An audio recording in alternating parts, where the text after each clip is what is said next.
Muchas gracias, mucho gusto a todos. Qué bueno que están por acá. Qué bueno que están interesados en las matemáticas.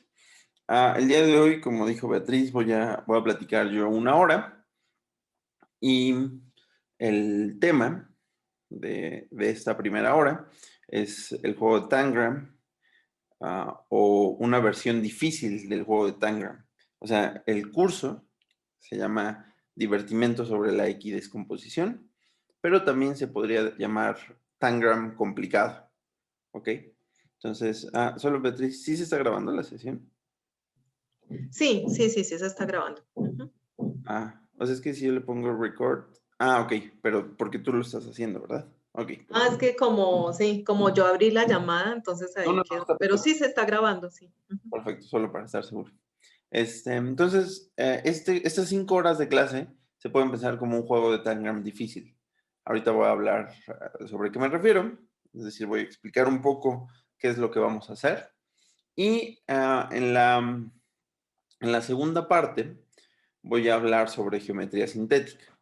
Es decir, hasta ahorita se ha hablado en el curso de Eduardo, sobre la danza de las rectas. Se dio un enfoque entre algebraico y puramente geométrico de las rectas, ¿no? O sea, hablo algebraico porque estamos realizando operaciones algebraicas que tienen un fuerte componente geométrico, tienen una interpretación geométrica entre las rectas, por ejemplo, ¿no? Entonces, ese enfoque que mezcla un poco el álgebra es un enfoque es un enfoque ah, no tradicional, la manera en la que lo ve Eduardo, pero digamos, utilizar álgebra o utilizar análisis para entender mejor la geometría es algo muy tradicional y muy útil, ¿no? O sea, no es tradicional, no estoy hablando que sea históricamente tradicional, ahorita me explico por qué no es históricamente tradicional, sino es muy común que en matemáticas se estudie un problema geométrico desde la mirada del álgebra o desde la mirada del análisis, ¿no? Lo que hace Eduardo es muy bonito porque él mezcla estas dos ideas, es decir, no describe los objetos geométricos utilizando una ecuación, como se hace en un curso tradicional de geometría analítica, sino opera con estos objetos. Se podría decir que es un poco más en esta escuela de Lie, donde los objetos geométricos se entienden de acuerdo a las operaciones que podemos realizar, ¿no? Este, es algo muy interesante, es algo muy bonito. Sin embargo, la geometría sintética es la primera geometría que se hizo. Ajá. Es una geometría que existe antes de que el álgebra esté suficientemente desarrollada, y es una geometría que también existe antes de que el análisis esté suficientemente desarrollado. Ujú. Entonces, esta geometría sintética es como la más pura de las geometrías. Ajá.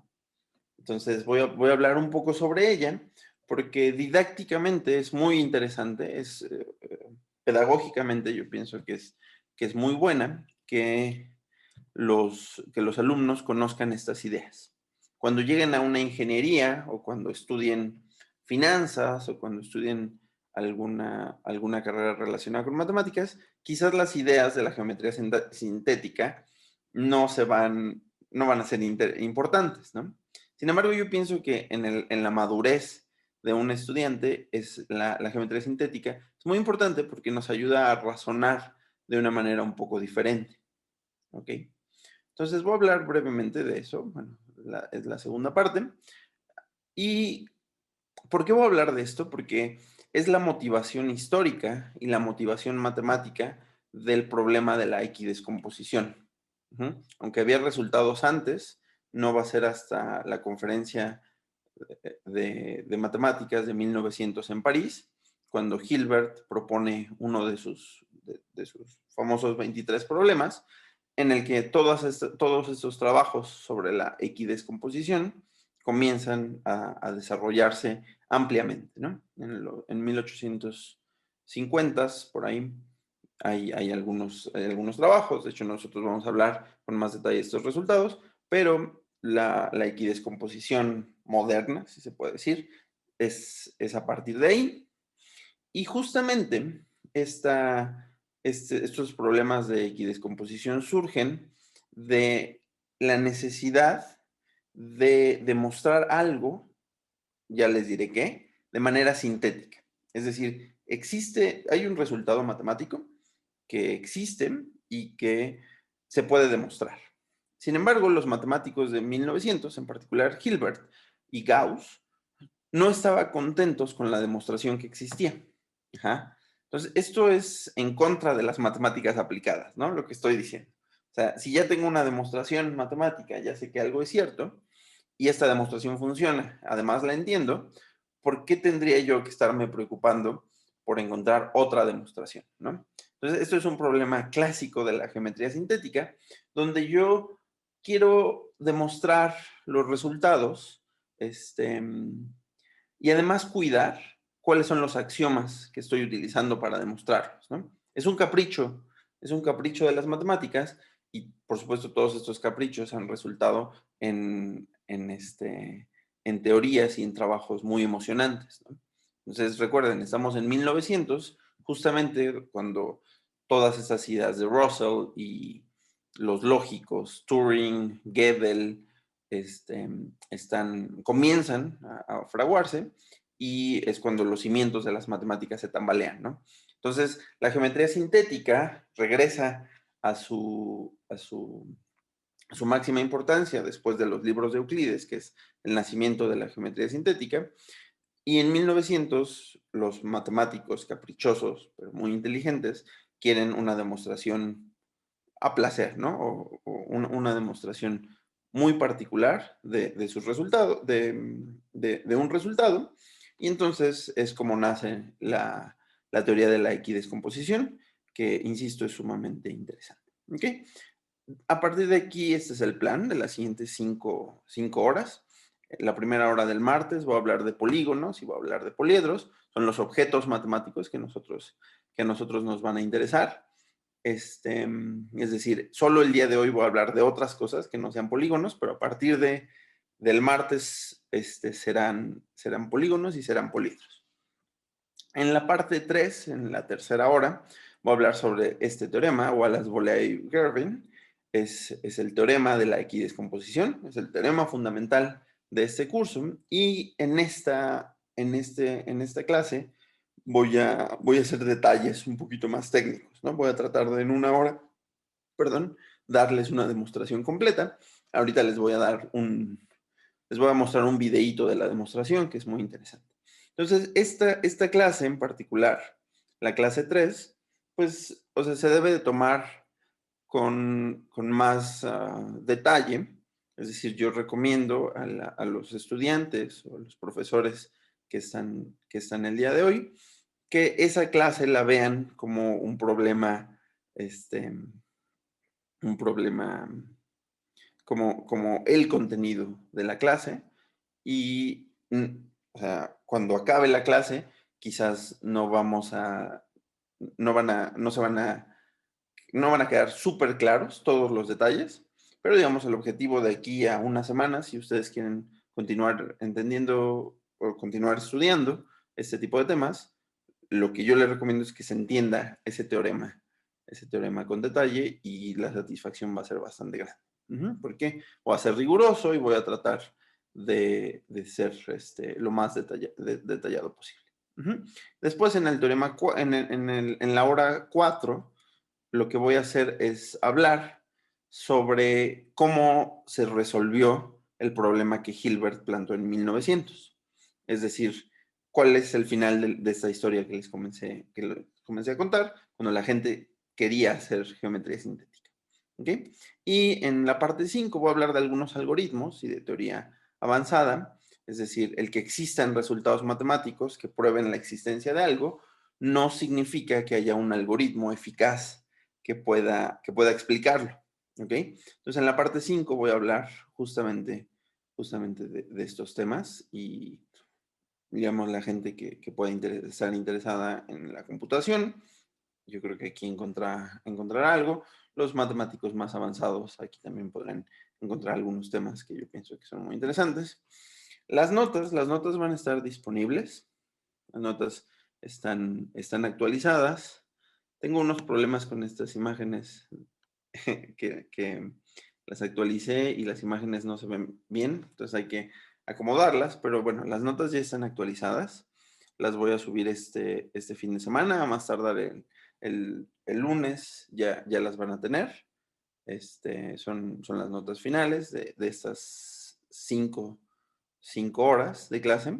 Quiero agradecerle muchísimo a Beatriz, porque a Beatriz y a Kevin, ¿verdad, Beatriz? ¿Se llama? Sí, Kevin. Ujú. Kevin. No sé si esté por aquí, Kevin. Quizás no. No está conectado, pero sí sabe que estamos por aquí dando esto y sí, él contribuyó a varias de las observaciones de las notas. Ujú. Sí, sí, sí. Quiero agradecerle especialmente a Kevin y a Beatriz por ese trabajo, porque fue muy, muy interesante lo que me ayudaron ellos a mejorar el contenido de estas notas de la primera versión. Entonces, bueno, este, tienen, tienen, tienen ellos mucha, tienen culpa de las cosas buenas que hay en las notas, las cosas malas siguen siendo mi culpa. Ok, este, no sé si hasta aquí haya alguna duda. Perdón, te interrumpo. No, es que más que duda es que por aquí Juan también resalta lo del uso de LaTeX en Overleaf. Ujú. Sí, es una muy buena herramienta y bueno, por ejemplo, de mi parte también el propósito es ir creando, está en construcción, las notas del curso también en este formato. Y bueno, para quienes no lo conozcan, es una muy buena opción para uno crear notas compartidas, archivos y construir este tipo de notas de clase que pueden convertirse. Es muy, muy cómodo. Es muy, muy útil, sí, sí, sí. Yo se los recomiendo. Se los recomiendo mucho y es donde preparo las notas de todos mis cursos. Ok, también quiero hablarles sobre una promesa que teníamos con ustedes, los libros y los certificados. Este, Beatriz, Eduardo y yo vamos a hacerles llegar una actividad, vamos a explicarles por medio de un correo. Este, cuál es la actividad para la gente que quiera ganar el libro. Beatriz, no sé si tú tienes los libros, perdón. O sea, va a ser un libro relacionado con la sección de Eduardo, un libro con la sección de Beatriz y un libro relacionado con esta sección. Beatriz, no sé si tú ya tienes algo. ¿La actividad? Sí. No, No. Ok. todo. Ujú. Entonces, esto lo vamos a platicar la siguiente semana.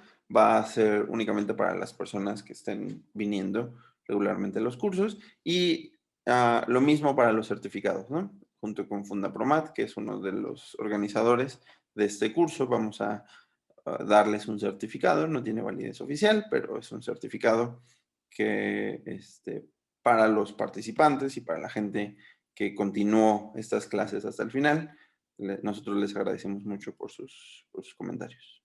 ¿Ok? Y por su feedback al final, ¿no? O sea, el feedback va a ser muy importante y con el feedback les vamos a entregar los certificados. Eduardo, no sé si tú tengas algo. Bueno, no sé si Eduardo. Perdón, él se tuvo que ausentar, que está en otro evento, pero, Ok, bueno, pero sí, sí, después, sí, entonces perdón. platicamos con Eduardo más adelante para que planteemos estas actividades. A lo mejor va a ser una pregunta sencilla o algo así para que se puedan ganar este libro. A mí me encanta esta cita de Yuri Manin, es un matemático, y yo estoy de acuerdo con esto y además creo que esta parte o esta área de la equidescomposición es un excelente ejemplo de cómo, o sea, las matemáticas de alguna manera son parte de la cultura, ¿no? O sea, la equidescomposición tiene, tiene sus pies o sus garras en muchas otras áreas del conocimiento y voy a ir hablando un poquito más de eso, ¿no? Entonces, vamos a empezar a describir el curso, de qué vamos a hablar. Ujú. Entonces, este curso se puede pensar como un tangram difícil.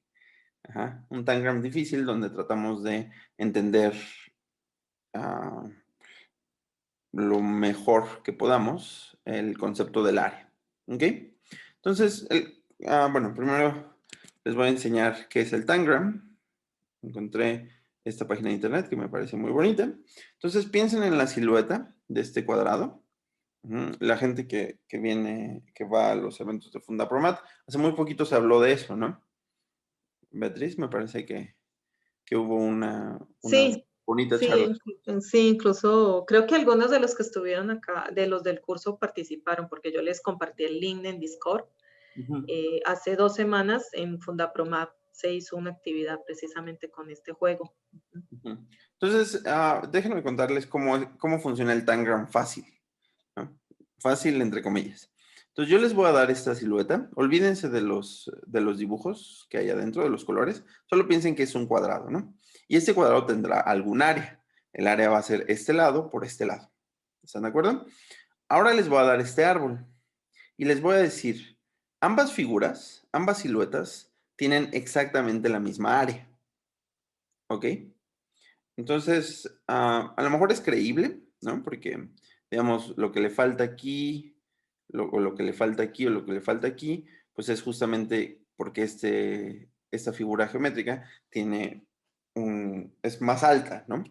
Que el otro cuadrado. Entonces, esto puede ser más o menos creíble, pero entonces el objetivo de Tangram, de este juego, es que nosotros movamos las piezas de este cuadrado de tal forma que podamos completarlo, ¿no?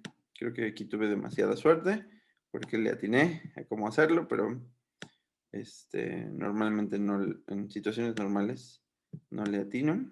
O sea, es un juego no... No, ya, pasó lo que tenía que pasar, ¿no? Ya me equivoqué. Este sí lo puedo poner aquí. Ujú. Este triangulito lo voy a poner aquí. No, pero tampoco funciona, ¿no? Ok, entonces ya me equivoqué, ya no lo logré, pero bueno, hay una forma de resolver este problema y de eso se trata Tangram, ¿no? Ahora yo digo que Tangram es la versión fácil de lo que queremos hacer. ¿Por qué? Porque Tangram ya nos da los recortes, ¿no? Es decir, ya nos dice cómo está recortada esta figura y lo que tenemos que hacer es, pues sí es difícil porque lo tenemos que acomodar en todas estas figuras, ¿no? O sea, que lo que tenemos que hacer es mover estas figuras que pertenecen a nuestro cuadrado. Ujú. Pero estas figuras están fijas. Nosotros ya sabemos cuáles son y tenemos que acomodar esas figuras en las siluetas que me va dando, ¿no? Fíjense, esta es la fácil, hay animales, hay ideas geométricas y están las avanzadas, ¿no? Es decir, buena suerte para hacer ¿ok? Es decir, estas dos figuras, el cuadrado y esta figura, tienen la misma área, ujú, y yo quiero cortar, bueno, yo quiero mover estas figuras ya recortadas en el cuadrado, eso es lo más importante, ya están recortadas para obtener ¿de acuerdo? Es un juego muy bonito, está muy interesante. Les voy a pasar la página para que lo puedan ver, para que puedan jugar un rato. Sí, les comparto aquí el link y pueden jugar. Ujú. Este link lo habían visto, Beatriz, ¿no recuerdas? No, ese no lo conocía. No. Ok. Incluso el que usaron en Fundapromap, ahorita se los voy a compartir también, Ujú. es un link de GeoGebra. Pero Ok. también es parecido así, tiene como, aunque este tiene muchas más figuras, Sí, sí, sí. pero sí, este no lo conocía, está muy bonito. Está muy bonito y tiene figuras muy, muy difíciles de hacer, ¿no? Tiene un canguro y tiene un elefante, que es, yo creo. Sí, un elefante. Ok. Bueno, entonces con esto pueden divertir. Y con este curso, la intención es que además de divertirse, puedan aprender, ¿no? ¿Por qué yo digo que este curso es hacer un tangram difícil? Porque en el tangram, el cuadrado, ustedes ya sabían cómo estaba recortado. Insisto en esto, ¿no? en este curso nosotros no vamos a saber cómo está recortado el cuadrado. De hecho, nosotros lo vamos a poder recortar como nosotros queramos. Ajá. Vamos a poder, en lugar de esos dos triángulos grandes y los triángulos chiquitos y luego el cuadradito, sí, el cuadradito y todo, nosotros podemos recortar ese cuadrado como queramos y tenemos que resolver el mismo problema que teníamos que resolver en el tangram usual. ¿De acuerdo? De eso se trata el curso, ¿no? Yo les voy a dar, ¿no?, dos figuras que tienen la misma área y queremos ver si podemos completar este tangram. No sé si hasta aquí hay alguna duda. Bueno, entonces vamos a empezar. Todo el mundo conoce cómo calcular el área de un triángulo, ¿no? Yo calculo su base, calculo su altura, multiplico esas dos cantidades y lo divido sobre 2. De hecho, esta fotografía, o esta imagen, es la explicación de esa fórmula, ¿no? Porque lo que yo tengo que hacer es duplicar esta mitad del triángulo, la pongo aquí, duplicar esta mitad del triángulo, ponerla aquí. Entonces, base por altura, yo obtengo el área de este rectángulo o de este cuadrado y como lo que hice fue duplicar, lo divido entre 2, ¿no? Así es como calculamos el área de un triángulo. Ahora, yo quiero que resuelvan un tangram entre un triángulo y un cuadrado. Ajá. Esto no es lo mismo que esta figura. ¿Están de acuerdo, no? Porque en esta figura lo que estamos haciendo, dado un triángulo, es duplicarla, ¿sí? Mientras que en el tangram lo que queremos hacer es dividirla. Es decir, yo tengo el triángulo azul y la quiero dividir en partecitas que formen un cuadrado. Ajá. Entonces la tarea que yo les dejo es que piensen en cómo un triángulo lo puedo dividir en un triángulo cualquiera, ¿eh? Este triángulo está muy bonito, pero un triángulo cualquiera. Como un triángulo cualquiera yo lo voy a poder subdividir y con esas partes resolver el problema del tangram para un cuadrado. ¿Queda claro cuál es la tarea? ¿Hay alguna duda? Con mucho gusto Sí, pueden... entiendo. Sí, muy bien. ¿Sí? Ok, perfecto. Entonces ahora, con eso vamos a empezar, ¿no? Ese es el tangram, o sea, este teorema es el tangram difícil, este es el tangram en dimensión 3, que vamos a ver que no es cierto. Ajá. Y empezamos por un triángulo, ¿no? Es muy sencillo.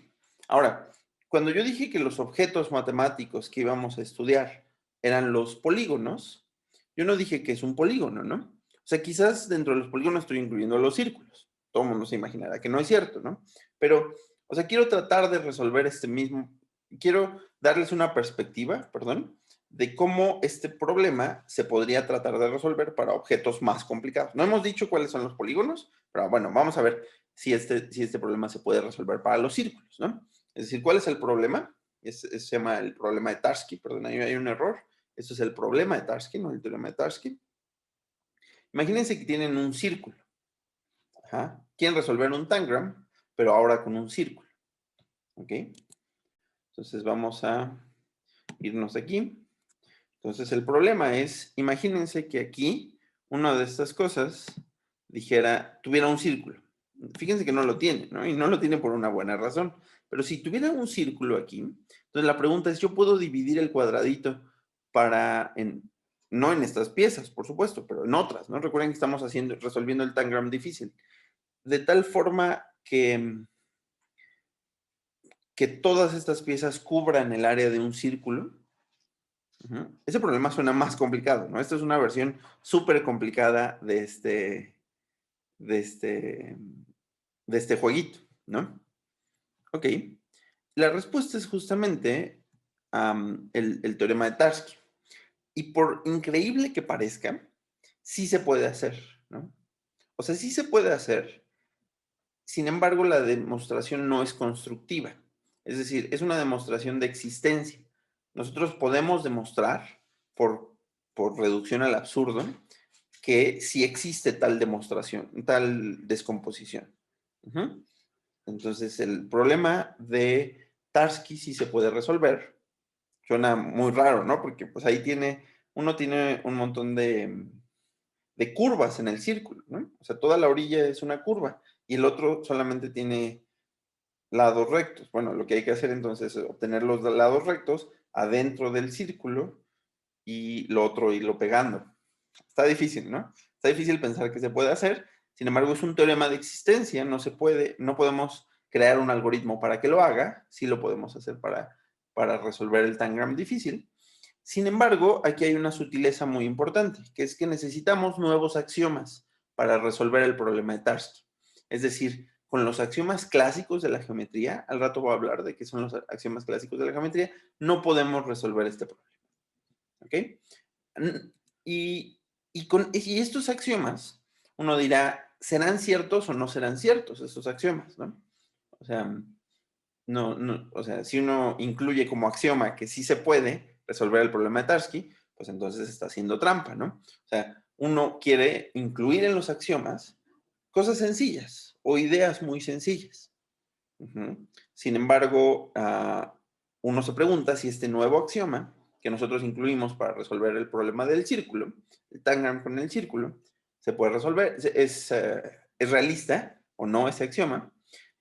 Y déjenme decirles una opinión, que no es realista ese axioma.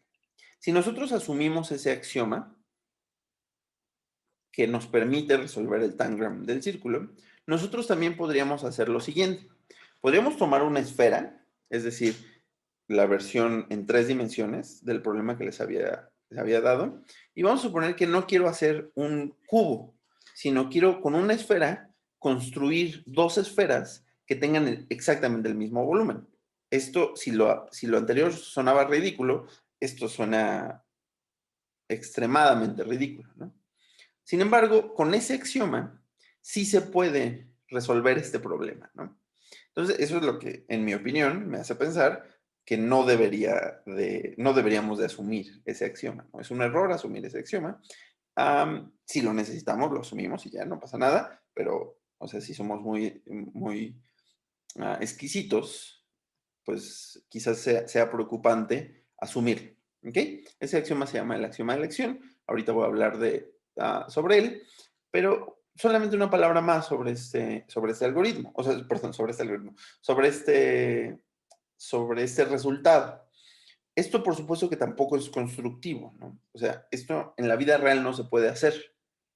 No solamente en la vida real no se puede hacer, sino no puedes crear tampoco un algoritmo que te diga paso por paso cómo cortarlo, igual que en el problema de Tarski. Tampoco se podía. ¿Ok? Una de las razones por las que esto no se puede hacer en la vida real es porque uno de los cortes que tendríamos que hacerle a este es un punto. Y un punto en la vida real no lo podemos cortar por consideraciones físicas, ¿no? O sea, la constante de Planck o lo que ustedes quieran, debe haber miles de razones físicas, no podemos cortar algo que infinitamente. Y un punto es algo que no tiene volumen. Entonces, por esto en la vida real no se puede hacer. Sin embargo, lógicamente, siguiendo los axiomas usuales y además este famoso axioma de elección, sí podría pasar, ¿no? Es decir, o sea, con esto quiero decir que el problema de Tangram se puede complicar muchísimo, ¿no? O sea, se puede complicar muchísimo y los matemáticos podemos jugar con este tipo de ideas, pues, ad infinitum, sin lugar a dudas. ¿Ok? Entonces, lo que vamos a hacer en la clase 4 es tratar de resolver el problema del tangram para figuras más complejas, pero no más complejas por tener curvas, como los círculos, sino figuras más complejas porque viven en dimensión 3. ¿Ok? O sea, dimensión 3, ahora me refiero a cubos, me refiero a tetraedros, no me refiero a esferas, ¿verdad? Porque yo quiero la versión difícil de Tangram, pero no tan difícil que incluya curvas, porque eso ya se puso muy, muy feo.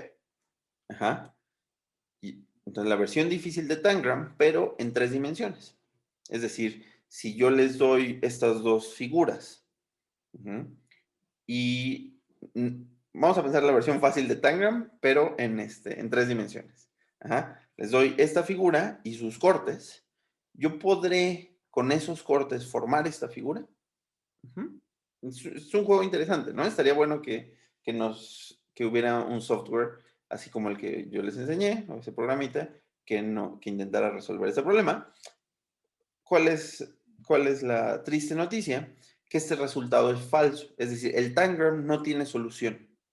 Ni la versión fácil ni la versión difícil tienen solución en el caso de la dimensión 3. Ujú. ¿Están de acuerdo? Ok. Entonces, no sé si hay alguna duda. Ok, hasta aquí. ¿Está bien? Bueno, entonces ahorita voy a hablar de la geometría sintética. Ujú. O sea, la geometría sintética es lo que yo les dije.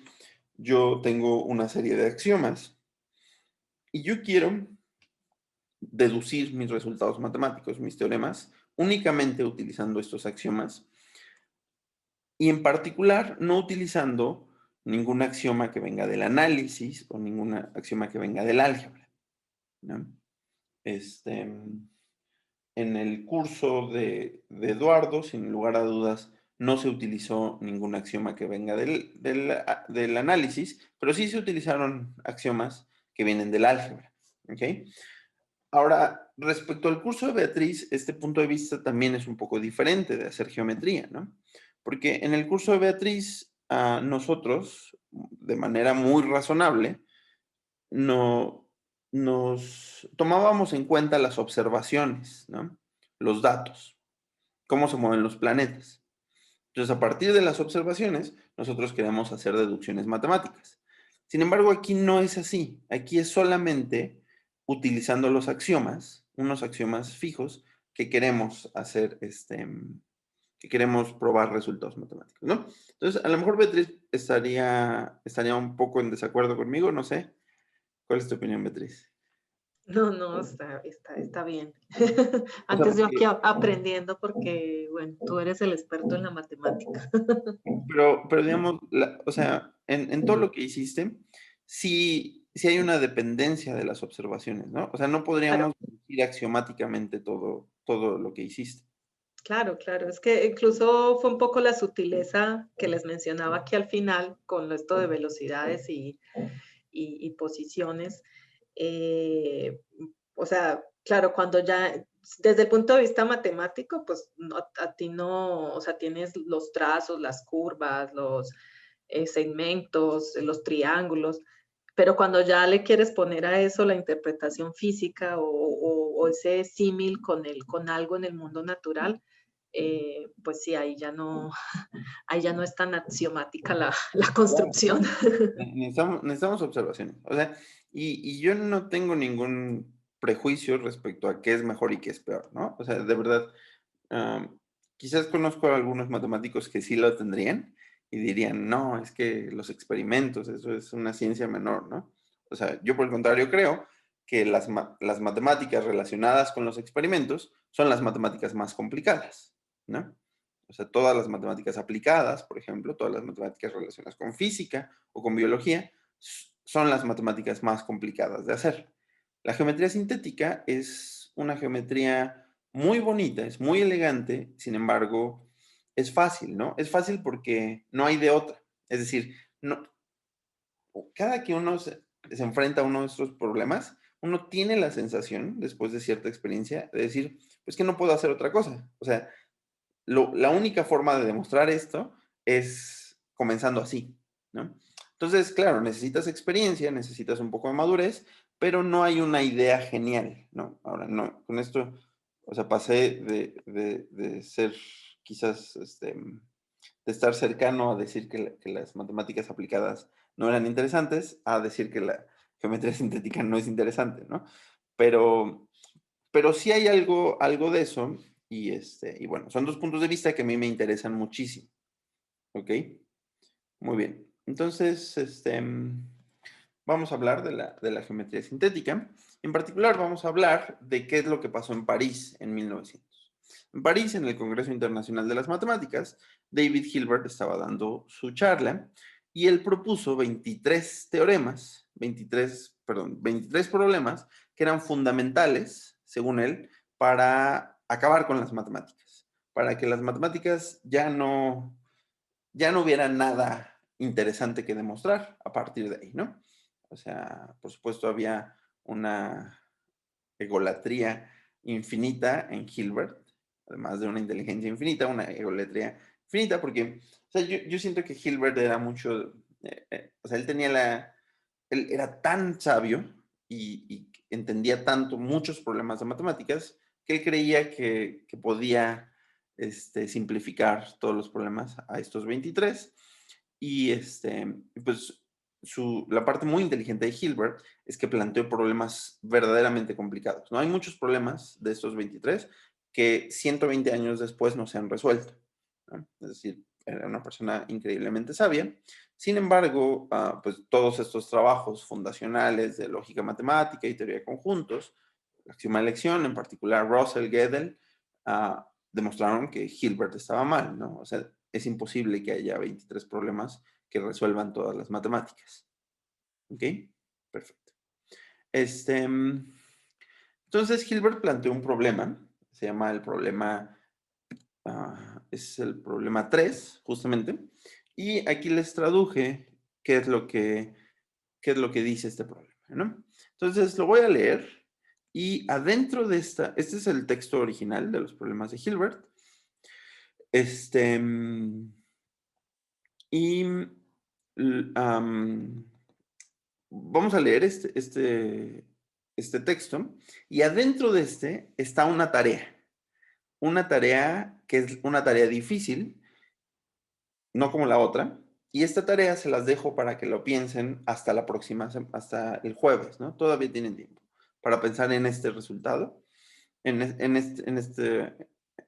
esta tarea que les voy a dejar. Primero vamos a leerlo y después les explico cuál es la tarea. Entonces, esto se llama igualdad de volumen de dos tetraedros con bases y alturas iguales. ¿Ok? Entonces, solamente para recordar, un tetraedro es esto, ¿no? Es una figura que tiene, todos sus lados son triángulos y tiene 4 caras posibles. ¿De acuerdo? Entonces, aquí está diciendo que si yo tengo dos tetraedros que tienen la misma base, es decir, piensen que está su tetraedro así y lo van a parar, ¿no? En una de sus caras. Entonces, si esa cara que está en el piso tiene la misma base en los dos tetraedros y ambos tetraedros tienen la misma altura, están levantados del piso la misma cantidad de centímetros, pues entonces son el mismo tetraedro, esencialmente, ¿no? Su volumen es el mismo, perdón, no es el mismo tetraedro, sino su volumen será igual. Esto parece bastante razonable, pero se empieza a complicar un poco y se pone un poco más, más interesante. Entonces, a Hilbert dice, Gauss expresa en dos cartas a Girling su pesar de que ciertos teoremas, disculpa por si está mal traducida. Gauss expresa en dos cartas a Girling su pesar de que ciertos teoremas de la geometría de los sólidos, como los tetraedros, dependen del método de exhaustión. Es decir, en lenguaje moderno, el axioma de la continuidad o el axioma de Arquímedes. ¿Ok? Coma. Gauss cita en particular, en un rato voy a hablar sobre quién es el axioma de la continuidad y quién es el axioma de Arquímedes. Entonces, Gauss cita en particular el libro de Euclides. Es el libro 12 de Euclides, es la proposición 5, para que lo tengan en mente. Entonces, se los voy a escribir aquí. Entonces, el libro, para que vayan a buscarlo, libro 12 de Euclides, o sea, es los elementos, así se llama el libro, y es la proposición 5. ¿Ok? Entonces, ese resultado que está citando Gauss es el siguiente. Si yo tengo dos poliedros, si tengo dos pirámides, ¿ok? Está pensando en poliedros, no en poliedros, ¿cómo se llama esto? Dodecaedro, ¿no? Les había dicho. No se llama dodecaedro. Ay, ¿alguien me ayuda? ¿Cómo se llama esto? Tetraedro. Tetraedro, perdonen. Sí. Tetraedro, ¿no? Entonces, cuando dice pirámides, piensen en el tetraedro, ¿no? Entonces, tenemos una pirámide con base triangular, es decir, en un tetraedro. Tenemos otro que está a un lado. Ambos tienen una base triangular. y tienen la misma altura. Ujú. Tienen la misma altura, pero esta vez vamos a pensar que no tienen la misma base. ¿De acuerdo? O sea, en la base son triángulos, los dos. Sin embargo, sus triángulos son diferentes. ¿De acuerdo? Lo que sí pasa es que ambos tienen la misma altura. ¿Ok? Entonces, este resultado dice que el volumen de la primera pirámide está en la misma proporción que el volumen respecto al volumen de la segunda pirámide, que las caras triangulares de su base. Yo tengo dos triángulos en la base, es donde está parado el tetraedro. Entonces, estos dos tetraedros, estos dos triángulos que son la base, no son iguales, pero bueno, si este tiene bases, perdón, área 5 y el otro tiene área 10, pues están en proporción 1 a 2, ¿no? Es decir, están al doble de proporción. Entonces, cualesquiera dos triángulos están a alguna proporción, ¿no? Nada más tengo que dividir sobre la cantidad adecuada y ya voy a encontrar cuál es la proporción a las que están estos dos triángulos. ¿Ok? Entonces, el teorema de Euclides dice que estas dos pirámides, su volumen también está a la misma proporción que sus bases. Ese es el teorema. Es un teorema muy bonito. Ajá. Es un teorema difícil de demostrar. Y justamente la observación de Gauss es que este teorema requiere el método de exhaustión para resolverse. Ajá. Y él no quiere, estamos haciendo geometría sintética, ¿no? Entonces estamos jugando con qué axiomas sí queremos incluir en nuestras demostraciones. Él no quiere que se incluya el axioma de Arquímedes o el axioma de la exhaustión. ¿Ok? Muy bien, entonces aquí termina esto. Ahora, la tarea viene en la siguiente oración. Girling también logró demostrar la igualdad de los volúmenes de dos poliedros simétricos mediante la subdivisión. Este es el teorema que vamos a demostrar después. ¿Ok? Ahora, el problema análogo de las dos pirámides que les acabo de decir, este problema se puede demostrar sin utilizar el método de exhaustión cuando tenemos dos dimensiones. ¿A qué me refiero con esto? Imagínense ahora, no tenemos dos pirámides, sino tenemos dos triángulos, porque vivimos en dimensión 2 nada más. Tenemos dos triángulos que tienen una base distinta. Ajá. Así como los otros tenían una cara distinta, triangular, pero distinta, estos dos triángulos tienen una base distinta. Una línea mide más que la otra. Entonces, lo que queremos demostrar es que la proporción entre estos dos triángulos, entre el área de estos dos triángulos, es la misma proporción que entre la cara de estos dos triángulos. Es decir, entre la base de estos dos triángulos. ¿Ok? Entonces, este teorema se puede demostrar utilizando el teorema de equidescomposición. Hay algunas otras formas, pero se puede demostrar utilizando lo que vamos a ver en la tercera hora, ¿no? Entonces, la tarea difícil que yo les dejo desde ahorita, después voy a regresar ahí. Es a lo que queremos llegar. Es utilizar los resultados que vamos a ver aquí para demostrar el análogo en dimensión 2 de este teorema de Euclides. Y entonces, en esta parte, Hilbert termina planteando su problema diciendo, estamos buscando dos poliedros, en este caso un cubo y un tetraedro, que tengan el mismo volumen, es decir, que satisfagan el axioma de el axioma de nuestro juego, ¿no? De Tangram. ¿De acuerdo? O sea, que tengan el mismo volumen y que yo los tenga que cortar de alguna manera para que se pueda resolver el problema. Es decir, para que pueda completar el mismo volumen de los dos lados, ¿no? Entonces, ese es el resultado que yo les dije que es falso en 3 dimensiones. Esta es una versión del libro de los elementos de Euclides, pero bueno, si lo quieren leer, no tienen que leer esto. Hay unas versiones en castellano y en internet hay muchas. ¿Ok? No sé si hay alguna duda hasta acá. Nos quedan 15 minutos.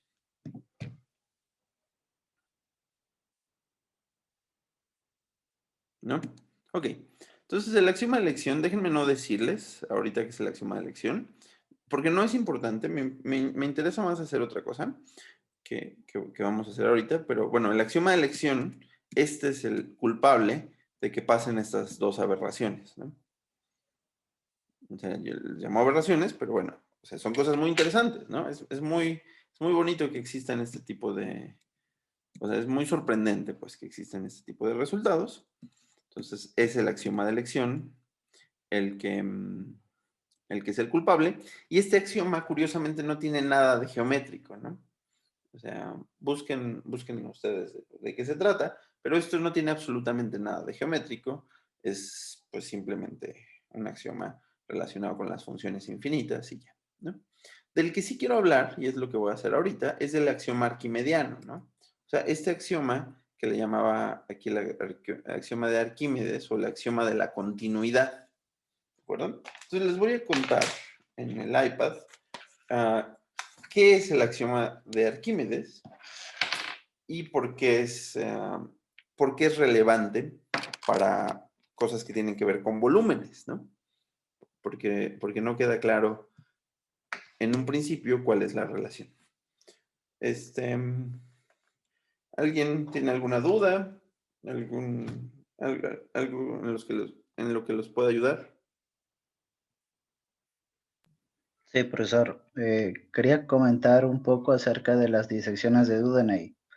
Eso me estaba recordando cómo el cuadrado o el triángulo se puede Ujú. convertir mediante disecciones en otra forma poligonal, ¿no?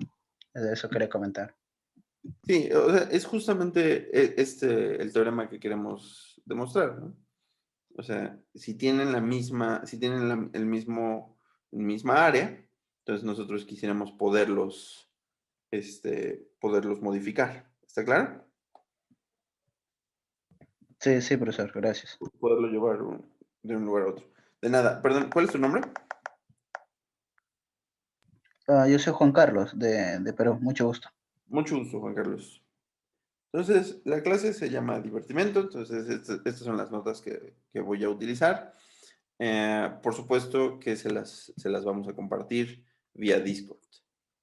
¿Ok? Bueno, ¿alguna otra duda? Beatriz, no sé si tú tengas algún comentario o algo. No, no, gracias.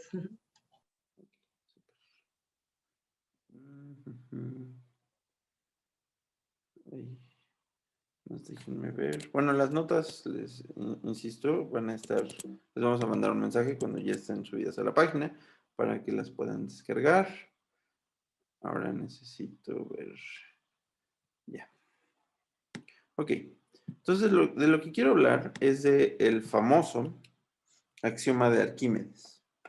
¿Y por qué por qué mortificaba tanto a Gauss y a Hilbert que tuvieron que buscar una demostración que no lo incluyera? Entonces, es el axioma de Arquímedes, o axioma arquimediano, o como ustedes quieran, ¿no?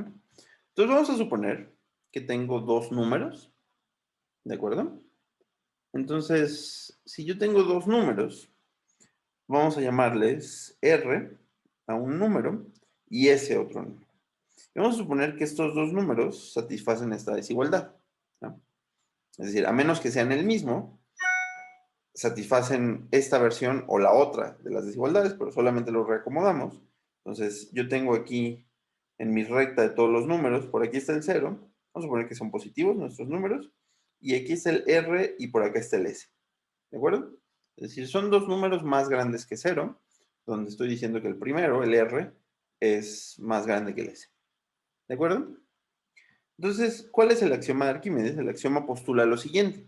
Existe un número natural,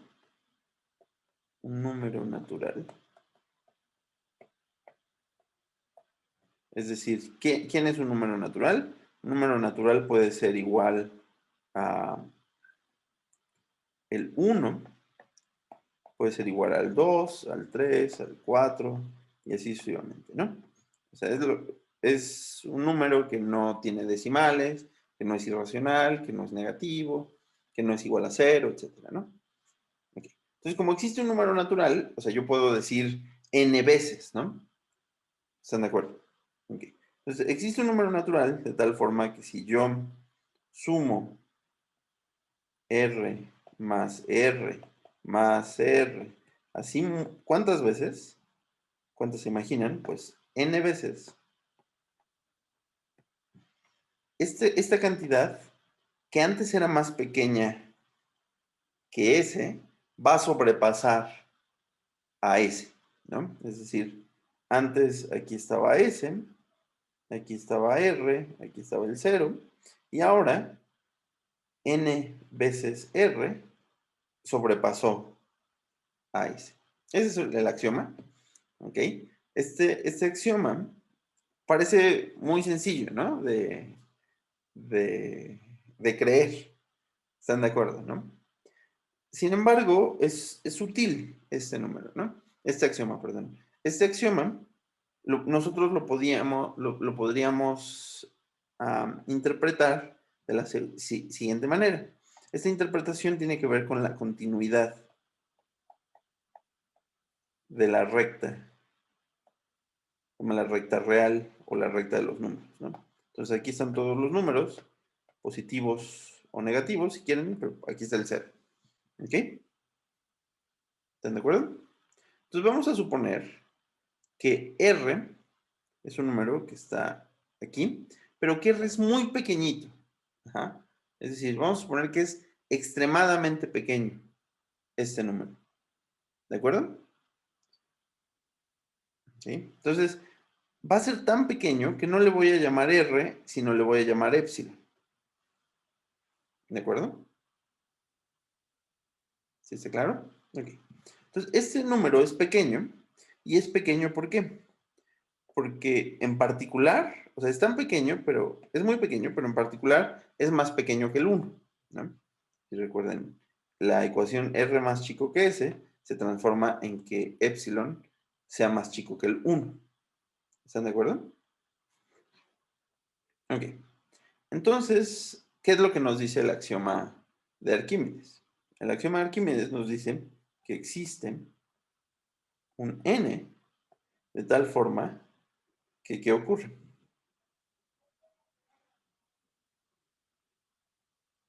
El 1 va a ser más chico que n veces el epsilon. ¿De acuerdo? O sea, existe un n de tal forma que esto ocurre. Esto es solamente el axioma de Arquímedes. ¿Están de acuerdo, no? Ahora, esta ecuación, como todo es positivo, yo lo puedo reescribir de esta manera. ¿Están todos de acuerdo? Es decir, yo tenía un número pequeñito, muy pequeñito, y el axioma de Arquímedes me dice que existe un número más pequeñito. Pero no solamente es más pequeñito, sino que es más grande que el 0. O sea, este axioma tiene que ver con la continuidad de la recta, porque estamos diciendo que por más cercanos que nosotros estemos al 0, aquí siempre va a haber espacio para meter otro número, a saber, el 1 sobre n. ¿Ok? Entonces, esto habla de justamente una idea de continuidad, un proceso que nosotros podemos repetir y repetir y repetir. Es decir, que no se nos van a acabar las energías para repetir y repetir y repetir estos procesos. ¿De acuerdo? Entonces, el axioma de Arquímedes se enuncia así, sin embargo, la interpretación correcta es esta, y justamente lo que busca, o sea, este axioma también se conoce como, o sea, ¿cómo se llama esto? No más quiero, perdón, ¿eh? Bueno, les voy a pasar la referencia completa, pero es en particular, utilizando el axioma de Arquímedes, lo que yo puedo hacer es demostrar que el área del círculo es igual a pi. Ajá. O sea, pi se calculó por primera vez utilizando el método de Arquímedes, y aquí justamente es el método. Me parece, creo que sí nos escribe, ¿no? ¿Se lo ves? Exhaustión. Sí está bien escrito así, ¿no? Bueno, si está mal escrito me dicen, por favor. Entonces, utilizando el método de exhaustión, en particular este teorema del que les hablo, se pudo demostrar cuál es el área de pi. ¿Ok? Entonces, estos métodos de exhaustión siempre tienen que ver con un proceso ad infinitum. Como calcular el área de pi, ¿no? ¿Cómo se calcula el área de pi? Pues uno va aproximando el área del círculo por polígonos más grandes y por polígonos más chicos al mismo tiempo, por dentro y por fuera. ¿De acuerdo? Entonces, el método de exhaustión nos garantiza que nosotros podemos hacer este proceso infinitamente. Así se calcula el área de pi. En particular, el resultado de la proposición 5 de Arquímedes, de Euclides, perdón, justamente hace uso de este axioma de Arquímedes, es decir, del método de exhaustión. ¿Ok?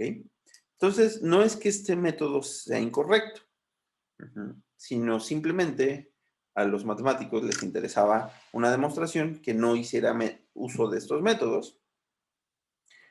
La tarea difícil es ver cómo, utilizando la equidescomposición o el tangram complicado, podemos resolver el problema que planteó Gauss para dimensión 2. ¿Ok? No sé si queda alguna duda hasta acá.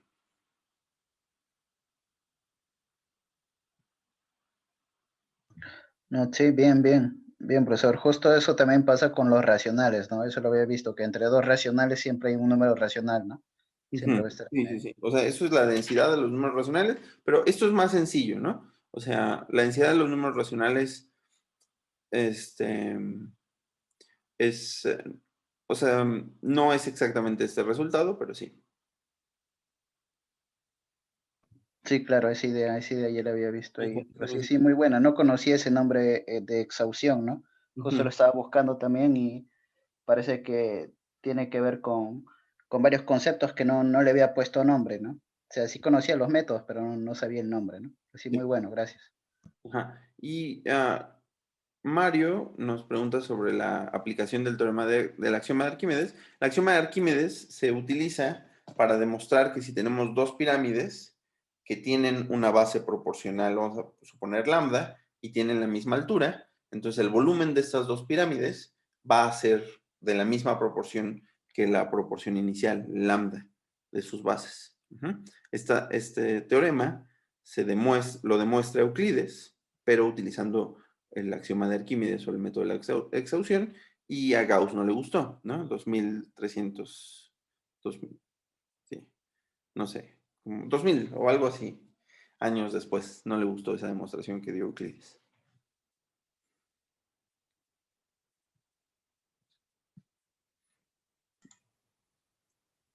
Hace un ratito, también cuando estabas hablando del cero, Víctor Casarno te ponía ahí que sí, que el cero también es natural en algunos libros.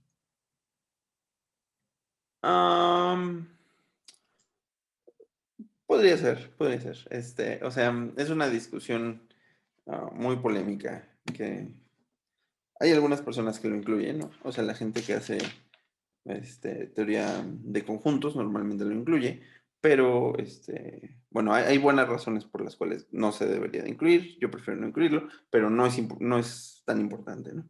Pero gracias. Ok, ok. Bueno, ya nos estamos pasando un poquito, pero es que no quiero dejar pasar que justo ahora que estás hablando de esto de la continuidad, que precisamente creo que es un punto que diferencia fuertemente estas ideas desde la física o desde la matemática, porque yo por ejemplo, ese tema normalmente uno en física lo pasa muy rápido, eh, pero incluso si ustedes recuerdan estas construcciones desde la geometría, entonces pensar que un objeto se mueve del punto A al punto B y entonces hacemos ahí una medida. O sea, estamos discretizando el espacio y luego cuando ya uno pasa rápidamente hacia las velocidades, entonces define la velocidad instantánea como la velocidad que llevaba el objeto en ese punto. Entonces uno está pasando ahí del discreto al continuo, y claro, desde el punto de vista físico, eso tiene todas sus complicaciones. Sí. Incluso yo creo que ahí está una de las grandes dificultades en la física, en la concepción que se hacen del espacio y el tiempo. Bueno, pero sí quería aprovechar y comentarlo. Incluso por eso muchos autores dentro de la física mencionan cosas como la clásica se podría ver como la discretización del mundo cuántico, porque finalmente en este mundo clásico estamos viendo puntos, ¿cierto? Y cómo los objetos se mueven de un punto a otro, pero se nos está olvidando lo que hay ahí en el inter, que desde el punto de vista matemático, pues tú simplemente lo pones ahí como el problema, o sea, esta construcción matemática que tú estás mostrando, pues obviamente no se va a enfrascar pues como en las discusiones físicas de querer definir qué es el espacio y el tiempo físicos que estamos queriendo interpretar con la matemática.